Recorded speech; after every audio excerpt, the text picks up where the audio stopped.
비교적 짧은 말씀을 같이 읽었습니다. 우리 지난 시간에 주님께서 이 겟세마네 기도라고 하는 마지막 숨지시기 전에 마지막 밤을 새서 하나님 앞에 간구하셨던 장면. 아버지여, 이 잔을 내게서 옮기시옵소서. 그러나 나의 원대로 말고 아버지의 원대로 되기를 원하나이다. 이렇게 밤새워 간구하시면서 제자들 또 깨어있으라고 명하셨던 그 장면에 바로 이어지는 모습이죠. 43절을 시작하면서 예수께서 말씀하실 때, 그러니까 겟세마네 기도가 끝나고 일어나라 함께 가자 보라 나를 파는 자가 가까이 왔느니라, 이 선언이 그냥 단순한 앞으로 있을 일에 대한 선언이 아니라 바로 이어지는 그런 일인 거예요. 저 발치에서 나를 파는 자가 가까이 왔다는 것이 그대로 이어지는 그런 모습입니다. 지금 이 상황이 얼마나 긴박한지와 함께 그 긴박한 상황, 심지어는 무력과 강제력이 동원되어서 이제부터 주님이 철저하게 죄인처럼 끌려가시는 일들이 펼쳐지면서도 주님이 그 자리에도 여전히 자신의 통제 가운데 있다는 것, 이 모든 것을 다 알고 계시며 거기에 능동적으로 대처하고 계시다는 것을 보게 됩니다. 그럴 때 지금 유다가 이 예수님을 파는 이 장면에 주인공으로 등장할 때 그 유다에 대한 수식어는 12 중에 하나인 유다입니다. 12, 어떤 이름입니까? 예수님이 직접 택한 제자들이고요. 3년간 예수님과 동거동락하면서 모든 이적, 모든 가르침, 모든 것들을 가장 가까이에서 보고 배우고 누렸던 그 12, 그 가운데 한 명이다. 이 유다의 그러한 유다가 예수님을 팔아 넘기는 것, 그 유다의 배신에 그것이 얼마나 심각한지를 이런 표현을 통해서 더하는 것이죠. 그럴 때 대제사장들과 서기관들과 장로들에게서 파송된 무리, 그들에게 지금 파송되었습니다. 우리가 다른 성경 본문을 통해서 성전과 예루살렘 성전에 바로 로마 군대가 주둔하고 있다는 얘기를 했었죠. 거기 주둔지가 있고 명절을 맞으면 밀란을 방지하고자 더 큰 군대가 거기 와 있고 평소에는 저 가이사랴에 가 있고 이런 식으로 배치가 된다고 그랬어요. 그런데 여기 이 무리들은 유대인들에 속하는 성전 경비대인 것으로 보입니다.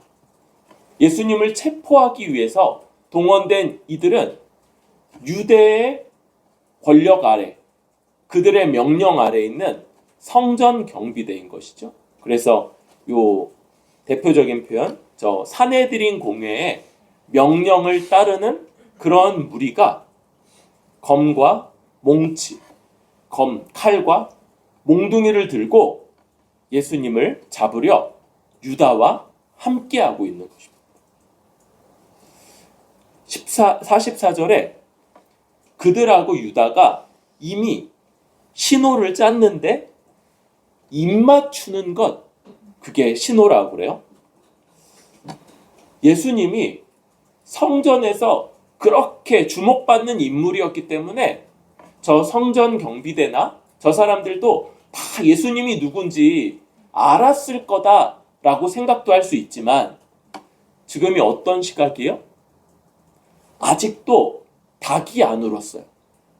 그러니까 해가 동이 트기 전에 여전히 아주 어둑어둑한 그런 시기이기 때문에 그런 예수님을 확인해서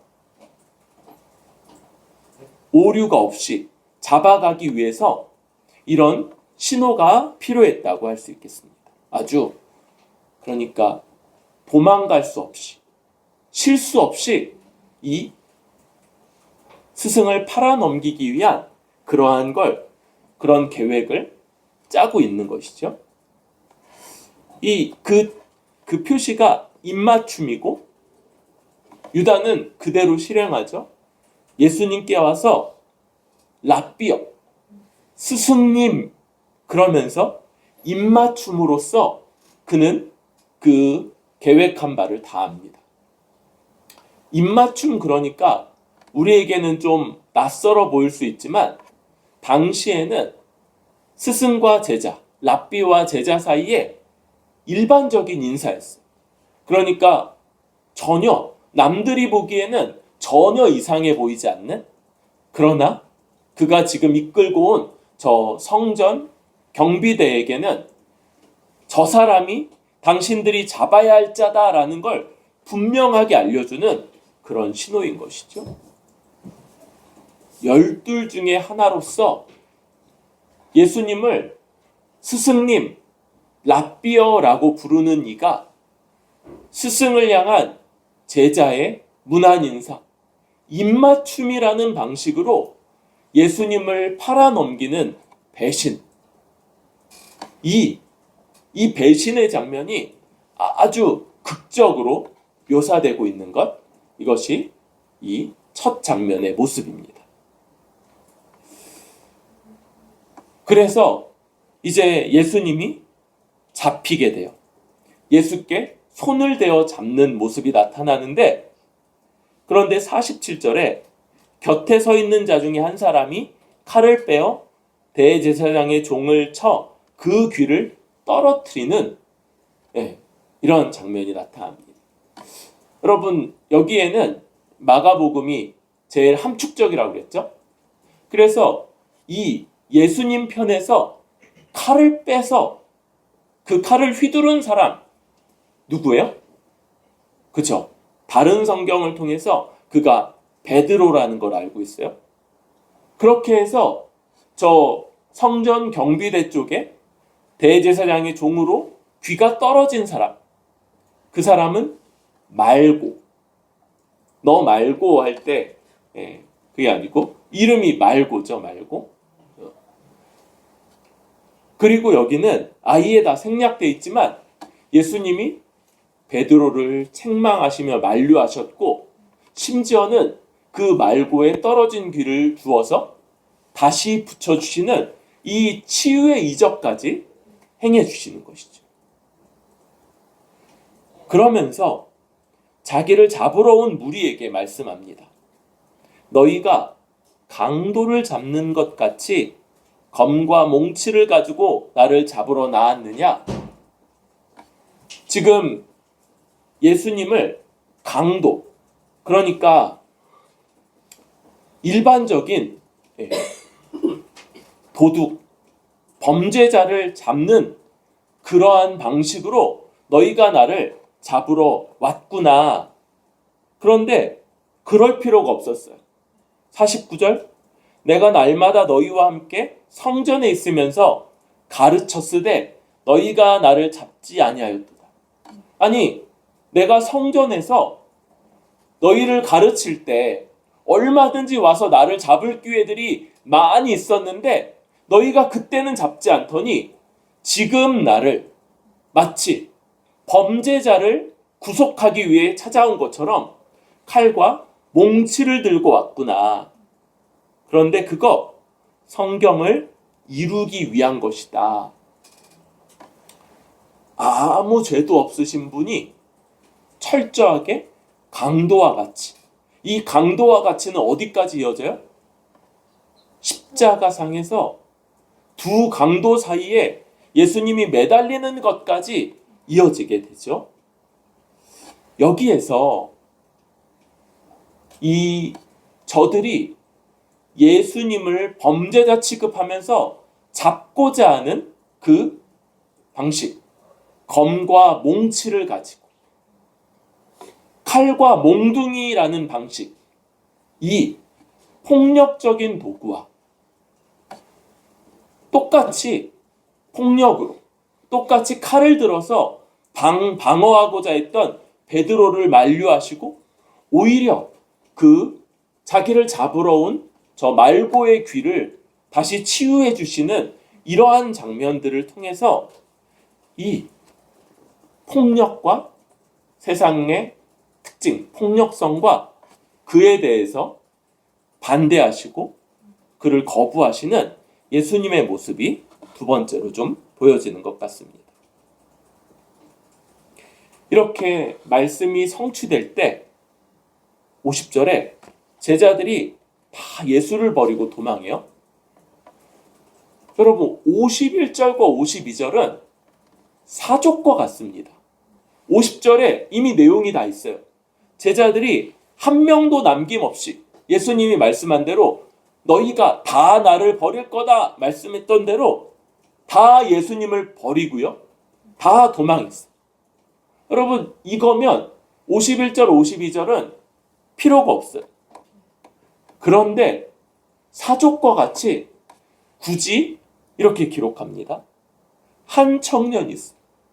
한 청년이 있어. 뭐 이런 노래도 생각이 나는데 아무튼 그는요. 왠지 모르지만 벗은 몸이었어요.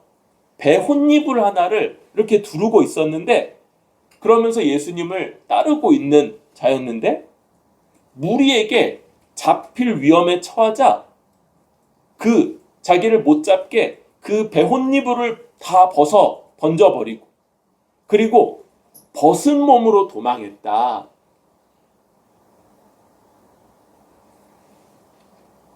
여러분 이 51절에 이 한 청년 이 사람 누구일까요?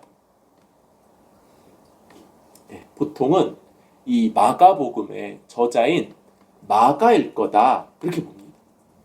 그러지 않다면 그 누군가를 비난하고자 하는 목적으로 이걸 적을 필요가 없는 거예요. 50절에 다 있으니까. 굳이 마가가 이것을 일부러 기록함으로써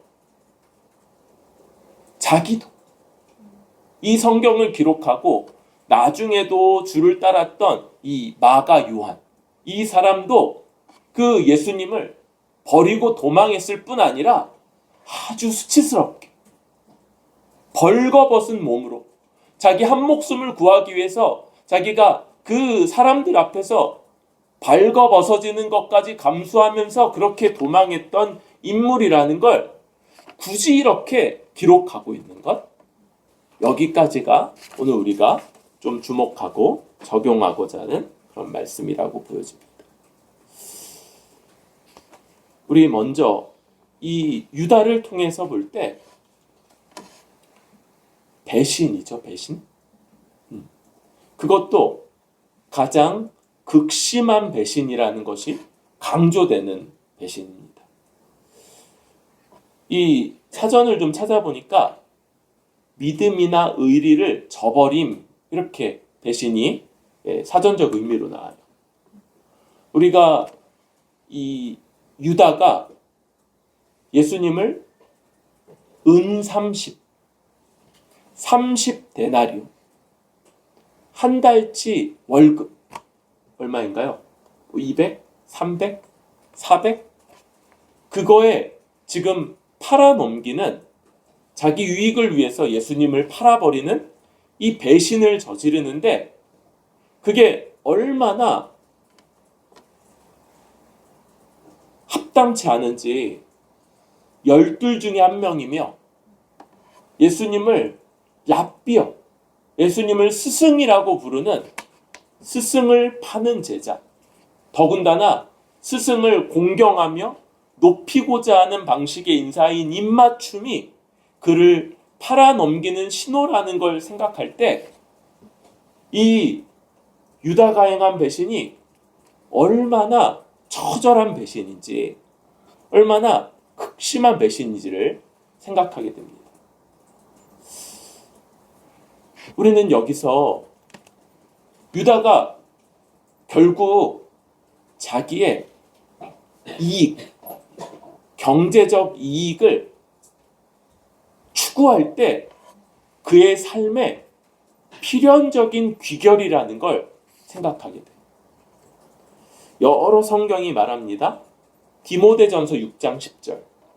돈을 사랑함이 일만하게 뿌리가 되나니 이것을 탐내는 자들은 미혹을 받아 믿음에서 떠나 많은 근심으로써 자기를 찔렀도다. 돈을 사랑하는 것이 일만하게 뿌리고 탐내는 자가 믿음에서 떠났다. 여러분, 지금 똑같은 양상을 이야기하는 거죠. 골로새서 3장 5절은 이렇게 말합니다. 그러므로 땅에 있는 지체를 죽이라. 곧 음란과 부정과 사욕과 악한 정욕과 탐심이니 탐심은 우상 숭배니라. 여러분, 탐심을, 돈을 사랑하는 것을 하나님 자리를 대신 차지하는 우상 숭배로 규정하는 이런 모습인 것이죠.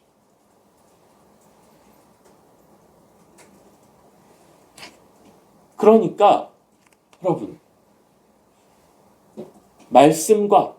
말씀으로 말미암아 우리에게 생겨나는 믿음과 성찬회, 또 여러 가지 방식으로 강화되어가는 이 신자로서의 삶, 주께서 허락하신 새 생명이 이겨서 옛사람의 존재, 옛사람의 특징인 자기 재물을 위하고 또 탐내는 것, 돈을 사랑하는 이것을 없애지 않으면 결국은 아무리 오래되었어도, 아무리 많은 것을 배웠어도 결국 이 믿음을 떠나 자기를 찌르고 배신하는 이러한 결과를 낳게 될 거라는 걸 봅니다. 여러분, 성경은 자족하기를 배워야 한다고 말해요. 자족은 그냥 습득되는 것이 아니라 배워 가야 하는 성질일 것입니다. 우리가 하나님이 지금 나에게 허락하신 것들로 만족하고 감사하고 그 안에서 교회 또 다른 지체를 위해 나의 것을 내어놓는 삶을 우리 훈련하고 배우지 않으면, 그러면 그것은 습득되지 않는 성질의 것인 것이죠. 여러분, 저는 목사이면서 또 아직까지 직분자가 없는 이 교회의 집사이기도 합니다. 유일한 그런 직분자죠. 그래서 교회의 재정을 관리하는 역할도 하고요. 또 여러분들이 그럴 수 있도록 여러분들의 자기의 이 책임, 또 자기 이 재정 관리를 건전하게 할 수 있도록 그렇게 지도하는 역할도 제가 맡고 있는 거예요. 여러분, 이 엄중한 일, 저 유다가 정말 하찮은 돈이죠.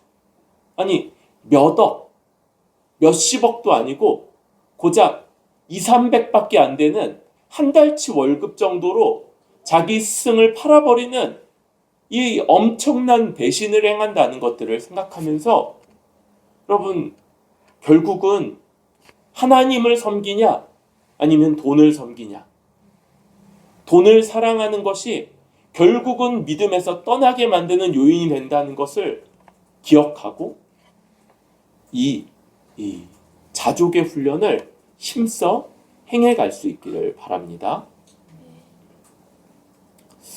두 번째로, 폭력이라고 하는 이 세상의 방식과 폭력을 끝까지 거부하시는 주님의 방식 사이에 이 대조를 좀 살피게 돼요. 여러분, 폭력이라는 것은 본질적으로 힘과 위력으로 타인을 굴복시켜서 자신을 따르게 하는 것, 강압으로 자기 유익의 도구로 삼으려는 것, 이것이 폭력이라고 할 수 있습니다. 여러분, 이 폭력은 이 타락한 세상의 아주 본질적인 모습이에요. 폭력은 언제나 자기보다 약한 사람, 자기보다 사회적으로나 권력이 없는 사람들만을 향하게 돼 있어요. 더 센 사람이 약한 사람을 향해서 나타나는 이것이 이 하나님을 거역하고 왜곡된 이 세상의 아주 본질적인 모습이고. 여러분, 우리 창세기 3장으로 가볼까요? 성경을 펼쳐서 창세기 3장 12절 함께 읽어볼까요? 시작. 아담이 이르되 하나님이 주셔서 같이 읽겠습니다. 3장 12절 시작. 아담이 이르되 하나님이 주셔서 나와 함께 있게 하신 여자 그가 그 나무 열매를 내게 주므로 내가 먹었나이다. 원래 한 몸, 뼈 중에 뼈, 살 중에 살이었던 존재를 지금 하나님이 내게 주셔서 함께하게 하신 여자, 그가 먹고 내게 주므로 내가 먹었습니다 라고 말할 때 지금 여기서 최초로 나타나는 것이 타인이라는 거예요. 타인. 나와 나의 존재, 나의 안녕, 나와는 상관없는 타인. 그리고 여기서부터 이 모든 이 세상의 본질적인 폭력이라는 요소가 등장을 합니다. 여러분, 4장 8절 넘어갈게요. 4장 8절. 창세기 4장 8절 읽겠습니다. 시작. 가인이 그의 아우 아벨에게 말하고 그들이 들에 있을 때 가인이 그의 아우 아벨을 쳐 죽이니라. 이렇게 나와 타인을 구분하는 것으로부터 시작됐던 이 죄악의 영향이 곧바로 그 다음 때인 가인과 아벨 때에서는 형이 아우를 돌로 쳐 죽이는 이런 극심한 폭력의 양상으로 나타나게 돼요. 그럴 때 하나님이 이 가인을 처벌하시는데요. 12절 이하죠. 내가 밭을 갈아도 땅이 다시는 그 효력을 내게 주지 아니할 것이요 너는 땅에서 피하며 유리하는 자가 되리라. 여러분, 가인에게 하나님이 선고하신 이것은 전면부는 지금 아담에게 하셨던 그 형벌의 강화입니다. 그래서 그는 땅의 소산을 얻지 못하고, 원래 가인이 뭐 하는 사람이었어요? 농사 짓는 사람이었잖아요. 그런데 그것으로 먹고 살지 못하고 피하며 유리하는 자. 농사는 기본적으로 한 곳에 정착해야만 할 수 있는 일인데 땅에서 피하고 유리하면서 돌아다니면서 그렇게 살아야 되는 것, 이게 하나님이 가인에게 내리신 처벌이었고, 가인은 그를 통해서, 이런 처벌을 통해서 하나님을 의지하는 법을 배워야 했어요. 그럴 때 13절 가인이 이렇게 말합니다. 여호와께 아뢰되 내 벌이 지기가 너무 무거우니이다. 너무 무겁습니다. 하나님, 그 형벌 너무 무겁습니다. 주께서 오늘 이 지면에서 나를 쫓아내시온즉 내가 주의 낯을 배웁지 못하리니 내가 땅에서 피하며 유리하는 자가 될지라 무릇 나를 만나는 자마다 나를 죽이겠나이다. 여러분, 가인이 처음으로 아벨을 때려 죽였잖아요. 그런데 그런 가인이 지금 왜 도망하지 못하겠냐, 왜 땅을 유리하지 못하겠냐 할 때 나를 만나는 자가 나를 죽일 것이라는 이 두려움에 사로잡혀서 이렇게 행하고 있는 모습이고, 폭력이라는 것이 또 다른 폭력과 보복에 대한 두려움을 낳는다는 것, 이런 것들이 가인에게서부터 나타나고 있는 것이죠. 그럴 때 하나님이 이렇게 말씀합니다. 15절, 여호와께서 그에게 이르시되 그러지 아니하다. 가인을 죽이는 자는 벌을 7배나 받으리라 하시고 가인에게 표를 주사 그를 만나는 모든 사람에게서 죽음을 면하게 하시니라. 여러분, 하나님은 가인이 세상을 떠돌며 다른 방식의 삶을 지금 살아가고 그를 통해서 돌이킬 기회를 주시고자 하는데, 가인이 두렵습니다, 그렇게 하나님께 말하자 하나님이 그에게 가인을 죽이는 자는 벌을 7배나 받을 거다라는 표를 주셔서 가인이 죽음을 면하게. 그러니까 가인이 이렇게 하나님의 표를 받고 약속을 받았으니까 이제 어떻게 하면 되겠어요? 하나님이 말한 대로 온 세상을 유리하며 회개하면서 살아가면 되겠죠. 그런데 어떻게 되냐? 16절, 가인이 여호와 앞을 떠나서 에덴 동쪽 놋 땅에 거주하더니. 가인이 온 땅을 떠도는 삶이 아니라 결국은 하나님 앞을 떠나서, 여러분, 지금 떠도는 삶은 여기저기를 떠돌지만 하나님 앞에 서 있는 삶이 될 거예요. 왜? 하나님이 명한 대로 살아가는 삶이니까. 그런데 그는 하나님 앞을 떠나고요, 에덴 동쪽 땅에 정착합니다. 정착. 그리고는 이제 그가 낳은 아들 에녹, 거기서부터 17절, 가인이 성을 쌓고 그의 아들의 이름으로 성을 이름하여 에녹이라 하니라.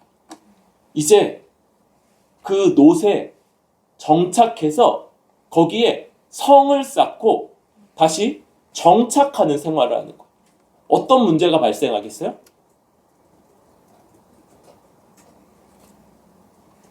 정착해서 거기에서 농사를 지어서 먹고 살아야 되겠잖아요. 그런데 하나님이 저주하셨죠. 그러니까 어떻게 합니까? 성을 쌓았고요, 이제 자기가 그 핍절함 가운데 먹고 살기 위해서 다른 사람들을 부리고 압제하고 착취하고 갈취하는 그러한 삶, 이것이 이 성, 도시라고도 할 수 있고요, 정착 생활을 하게 되는 그런 아주 근본적인 원리인 거예요. 여러 사람이 모이고, 왜 모여요? 두려우니까, 죽지 않기 위해서. 폭력이 그들의 원리도 되지만 폭력으로 말미암아 자신들이 받게 될 것들을 두려워하면서 그렇게 모여서 힘을 쌓고요, 그러나 그 안에서도 권력으로 압제하고 착취하고 그렇게 행하는 것들이 그들 안에서도 이루어지는 거예요. 이러한 이 가인적인 정착 생활의 결정판이 그 자손의 라멕이라는 인물인데요, 우리 23절 24절 한번 읽을까요? 23, 24절, 4장 23, 24절입니다. 시작. 라멕이 아내들에게 이르되 아다와 실라여 내 목소리를 들으라. 라멕의 아내들이여 내 말을 들으라. 나의 상처로 말미암아 내가 사람을 죽였고 나의 상함으로 말미암아 소년을 죽였도다. 가인을 위하여는 벌이 7배일진데 라멕을 위하여는 벌이 77배 이리로다 하였더라. 지금 이 말이, 이 노래가 지금 어떤 노래냐면요, 하나님을 떠나 정착하며 폭력, 무력을 힘으로 삼는 그러한 삶의 절정과 같은 것인데요. 이 시작부터 그러죠. 아내들이에요. 아내들. 이 최초의 두 아내를 맞아들인 그런 인물입니다. 최초. 하나님이 남자가 부모를 떠나 여자에게 한 몸을 이룰 것이다, 이렇게 말씀하셨던 그 원리에서 이제 떠날 뿐 아니라 내 목소리를 들으라 말하면서 나의 상처, 나의 상함, 그래서 보복하는 것. 상처나 상함은 죽임, 살인보다 훨씬 약한 것이죠. 그런데 누군가 나를 상처를 입히면 나는 죽인다. 가장 극단적인 방식으로 보복하는 걸 원리로 삼는 모습. 그리고 하나님이 가인에게 허락하셨던 은혜가 있었죠. 그에게 벌을 7배로 더한다 함으로써 그를 보호하고자 하셨던 것인데, 라멕은 그것을 조롱하는 것. 77배. 그리고는 그 하나님이 대신 행하실 그 보복을 자기가 자기 힘으로 77배로 보복하는 방식으로 대응하는 이것. 이것이 이 바로 가인 편의 아주 죄인, 하나님을 떠난 죄인, 이 세상의 원리가 아주 급격하게 원리화된 그런 모습이라고 할 수 있습니다.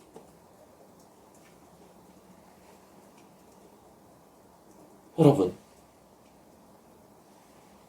이 세상에 폭력, 권력을 사용해서 압제하고 다스리고 억압하며 그것을 통해서 착취하고 갈취하는 이 방식, 이것이 이 세상의 방식입니다.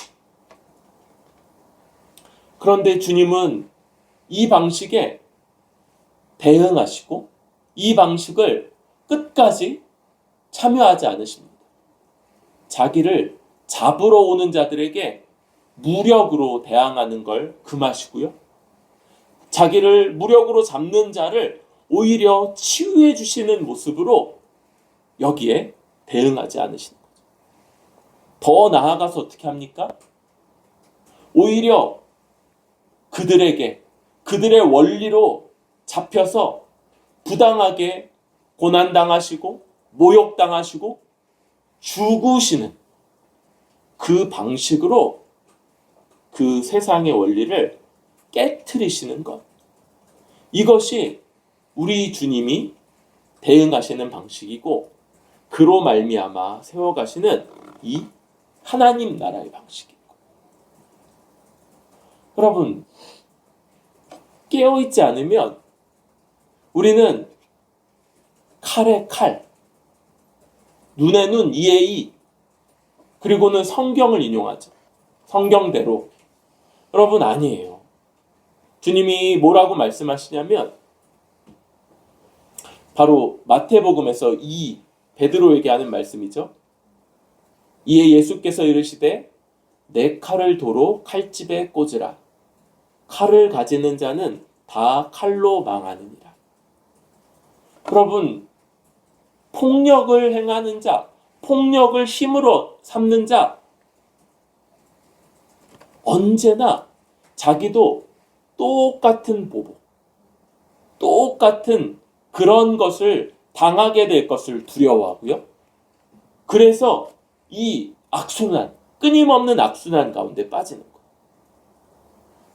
무력으로 대응하고 보복하고 또 이에 보복 당하지 않기 위해서 노심초사하고 그것으로 또 다른 아주 악한 방식들로 보복당하지 않기 위해 힘을 모으는 사람을 모으고 세력을 모으고 힘을 모으는 이게 이 세상 나라의 방식인데 여러분 우리는 주님이 알려주신 방식 그리고 주님이 앞서 행하신 방식을 따르는 사람들인 것이죠. 로마서 12장 17절 19절 이렇게 말합니다. 아무에게도 악을 악으로 갚지 말고 내 사랑하는 자들아 너희가 친히 원수를 갚지 말고 하나님의 진노하심에 맡기라. 기록되었으되 원수 갚는 것이 내게 있으니 내가 갚으리라 주께서 말씀하시니. 여러분 예수님 자신이 모든 보응 모든 보복을 원수 갚는 것을 하나님께 다 맡기시고 이 길을 걸어가셨고 우리가 그 주님을 따라 이 보복, 대응, 복수를 우리는 갚지 않고 오히려 복을 빌고 어떤 복이에요? 그들도 돌이켜 그 악순환에서 벗어나 그 폭력과 보복과 이 악한 대응의 그 악순환에서 벗어나 하나님 안에 평강과 참된 안식 가운데 있는 것 이것을 우리는 구하는 것이고 간구하는 것이고 우리 자신이 이 주님의 원리 악을 악으로 갚지 않고 오히려 원수를 위해서 간구하는 것으로 주님을 따르고 주님을 닮는 방식 이것이 우리가 살아가는 방식입니다. 마지막으로 우리 이 마가를 좀 같이 생각해 보면 좋겠어요. 여러분 우리가 저 유다와 같은 배신하는 사람 또 이 세상의 방식으로 이 세상의 원리로 폭력과 우리를 압제해 우리도 똑같은 방식으로 대응하는 사람이라는 것. 여러분 나는 아니지. 나는 그렇지 않지. 나는 그런 사람이 아니지. 여러분 이것은 사실 바른 방식이 아닙니다. 우리 마가가 어떻게 얘기합니까? 마가는 그냥 50절 뒤에 숨을 수 있어요. 우리 다시 마가복음이죠. 마가복음 14장 50절 뒤에 얼마든지 숨을 수 있어요. 제자들이 다 예수를 버리고 도망하니라. 여기 주목하는 건 마가는 12제자 안에 포함되지 않아요? 지금 예수님과 함께 했던 그 12제자가 지금 포커스예요. 12제자가 다 예수님을 버리고 도망했다. 아유 저런 못된 놈들. 진짜 어떻게 저랬을까. 이제는 안 그러시죠? 그런데 그게 아닌 거. 굳이 한 청년 자기 자신이 얼마나 수치스럽게 얼마나 그들과 똑같은 것을 더 넘어서 그렇게 행했는가를 지금 고백하고 드러내는 것으로 마가는 오히려 변화되고 회심하는 그 시작 지점으로 삼고 있는 것입니다. 여러분, 우리는 유다 같지 않고 저 폭력적인 세상 같지 않은 그러한 사람 아니에요.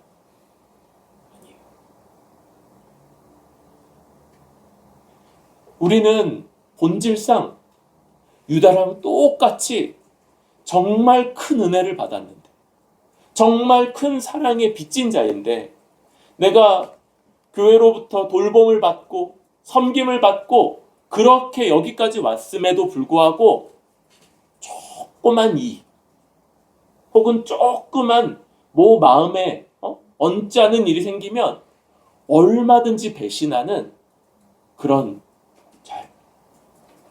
이 세상에 속해서 내가 지금 무력이 없고 권력이 없어서 그런데 그런 게 생기면 얼마든지 나도 힘으로 억누르고 권력으로 꼼짝 못하게 하면서 내 이익을 위해서 타인을 착취하는 그런 사람이라는 거.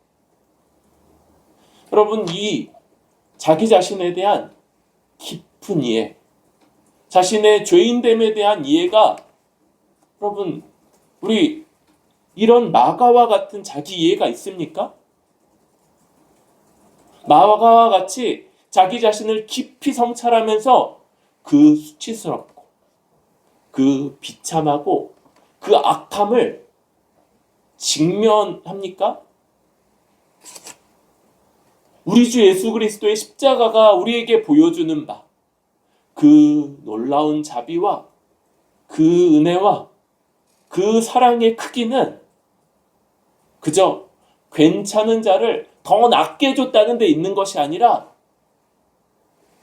유다와 똑같고 세상에 저 폭력적이고 강압적인 저 세상과 똑같은 자, 하나님을 떠난 자, 마가와 같은 주님을 얼마든지 수치와 그걸 모면하고자 어떻게든 버리는 자를 주님이 속량하셨고 그 대가를 대신시어서 이제 새로운 존재 삼으셨다는 것.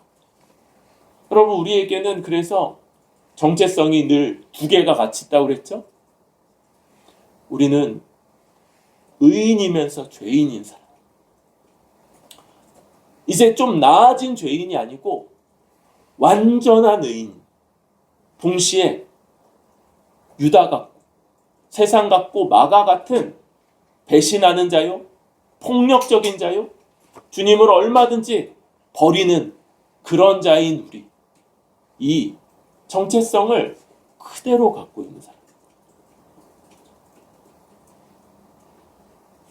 우리 주 앞에서 그냥 우리를 회칠한 무덤, 주님이 바리새인들에게 붙였던 그 회칠한 무덤으로 그저 괜찮은 자, 이제는 좀 나아진 자, 그게 아니고 이 두 정체성, 주님 안에서 완전히 의인인 자이며 동시에 여전히 유다 같고 세상 같고 마가 같은 자로 자기 자신을 그대로 인식하고 그 부끄러움과 그 죄악됨을 그대로 인정하며, 아니 십자가를 의지하여서 이전보다 더 깊이 자신을 통찰하고 주 앞에서 돌이키는 자, 그러므로 더욱 주의 은혜 가운데 나아가는 그런 우리들 될 수 있기를 바랍니다.